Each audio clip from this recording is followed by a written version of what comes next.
On YouTube and on the official forums as well as Reddit, rumors have come up that a bunch of streamers have been invited by Blizzard for some Q&A, and according to the forums, people are starting to ask for group-only content. This has sparked a crazy discussion when it comes to all the possible future endgame activities in Diablo 4. It all started with Whoopi posting over on the official forums after watching Life's YouTube video in which she goes over questions and answers from her exclusive developer interview. Whoopi says, "So, my biggest and pretty much only wish after the beta was make sure that all content in the future is soloable. Shared world? Cool. Events? Awesome. But at the same time allow players to build around their characters solo to complete all content."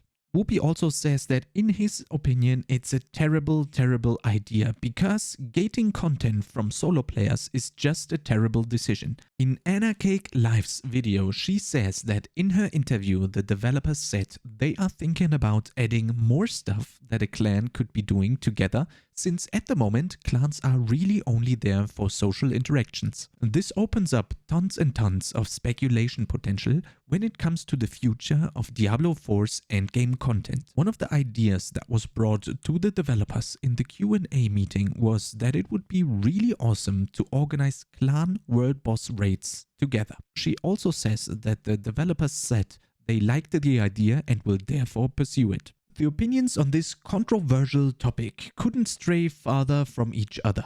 Over on the official forums, user Abaddon created a post saying, "Post-launch raids could be coming and I'm so stoked about this. I wanted this, knew it would or could be a thing, and this potential is huge. Let's go devs." Other people are also saying, let's go, more Lost Ark content. But on the other hand, user Conquere over on the official Diablo forum said, "I wanted a single player game that I can pause at least. Diablo 4 is an MMO in all but name. If I wanted to play a Blizzard fantasy MMO, I would go and re-download WoW again, which still does a better job at MMOing than Diablo 4 despite being a 20-year-old game.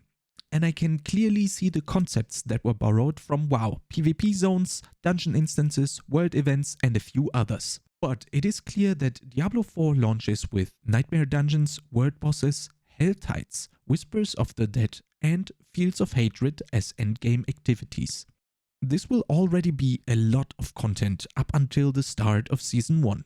Which will be some time after the official launch of Diablo 4. Currently, we don't know if we get a new feature at the start of Season 1 that wasn't in the game when it launched, so speculations are still kinda valid. Would it be possible that we see high difficulty endgame raids with 4, 8, 12 or even more players in a group like Lost Ark's Legion raids, which feature hard to figure out boss mechanics with people having to work together to even be able to defeat the boss? Or would it be more like a loot piñata that you could park and do once per week? And obviously, what would the loot look like? Would we have the opportunity for insane best-in-slot loot from these bosses that are locked behind organized group-only content?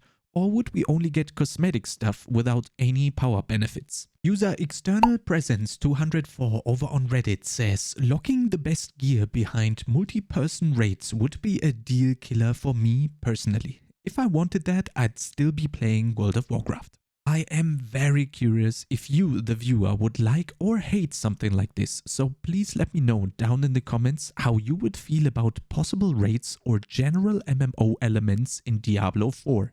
Traditionally, Diablo has always been more on the solo experience side of things, with the occasional awkward trading interaction between players. With the change that players will see each other in the main cities, Diablo is introducing a drastic change this time around. So Blizzard is kinda opening that door a little bit already by blending the single player worlds together and now being able to see other players. The big problem with endgame group only content is that it requires a lot of organization. You have to rely on other players and therefore it's mostly for people with a fixed schedule.